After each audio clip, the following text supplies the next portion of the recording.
Hi friends, thanks for joining with me today. I have been recently listening to a new book, and I had what is called an awakening to my own sense of guilt. Like a profound, deep understanding that the way I have been living and viewing the world have been skewed. And I have prayed many times, unceasingly prayed to be able to see things as they really are, without really the knowledge or the understanding of how to understand that I was making up my own realities. And this book that I am listening to is called Bonds That Make Us Free: Healing Our Relationships, Coming to Ourselves. And it is by C. Terry Warner. And I highly suggest it. I tried to condense down an entire chapter's worth of information into the smallest little nugget I could. And so just know that there are many things behind everything that I'm going to share with you today. But I'm hoping that I can get across enough of it that it gets you to start thinking about the stories that we tell ourselves and the emotions that we feel attached to those stories, and if they're real or if they're a projection. And so he talks about in there what's called self-betrayal. And this self-betrayal occurs anytime you receive a little prompting that says, you should go say hi to this person, and you don't do it. Or you should maybe not yell at your daughter when she comes in the room. Try to show some understanding. And you fight that off and you end up yelling anyway. So that's another betrayal. And so what is so fascinating about this betrayal is that he gives an example of a husband and wife laying in bed. They have a newborn baby. The husband wakes up, hears the baby, and has the thought, maybe I should go and just get up and go take care of this really quickly. But he's tired, and then his brain starts thinking. And you start going into justification mode. Because when you don't listen to the prompting, you have to immediately go into justification mode. And you start building your evidence and your case for why it shouldn't be you that's going to get up. And so he starts to say, well, I work hard every day and she gets to sleep in, and maybe she's just laying there and pretending like she's asleep, and I've got this big meeting. And you just start going like you're going to show up in court tomorrow and say all the ways that your wife is the most evil person that ever walked the planet. Now, when you're sitting there thinking about that, and if you were to confront yourself with that, you would feel terrible. But it's what we do. We end up making people our enemies because of the things that we feel that we didn't want to do. Those self-betraying moments, those accusations need to come forward in order to justify us not acting on what we know we should do or what we shouldn't do.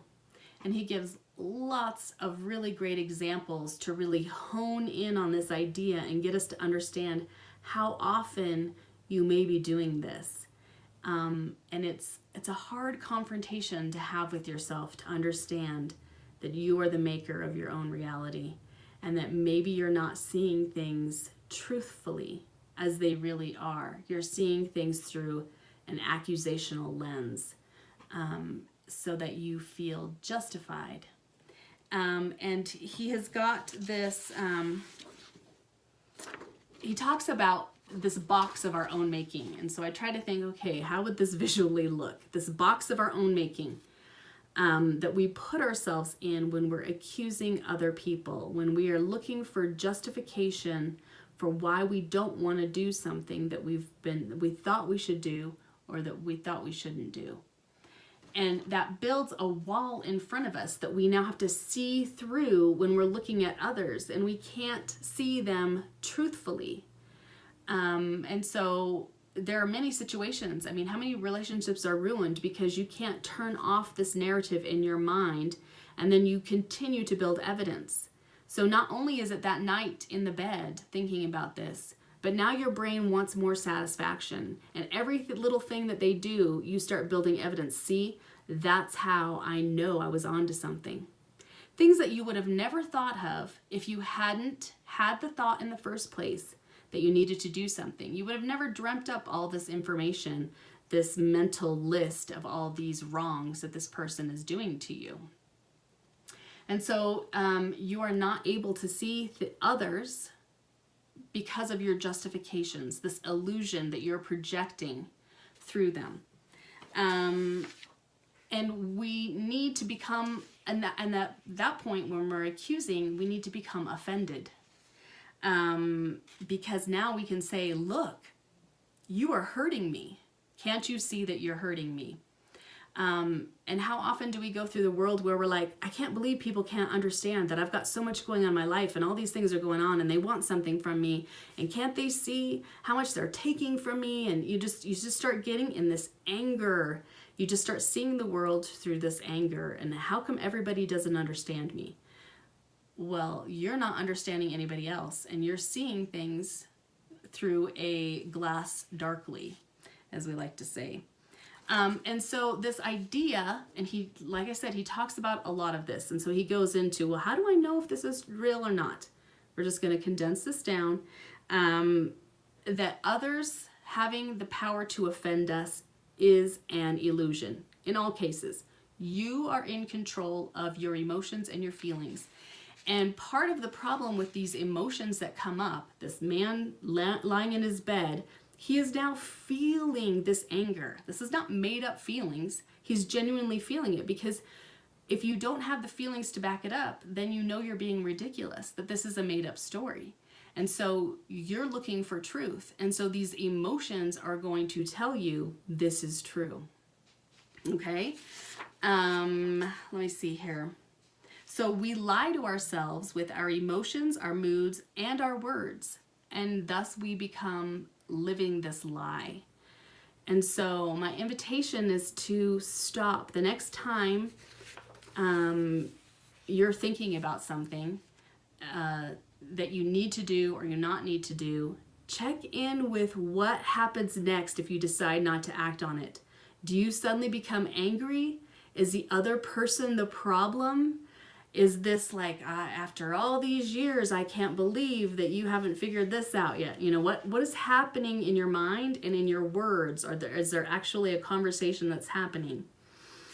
And I'm going to leave you with a quote here that's by C. Terry Warner that says, quote, "Living in the box of our own making, you made that box, means being convinced that other people and circumstances are responsible for our feelings and our helplessness to overcome them.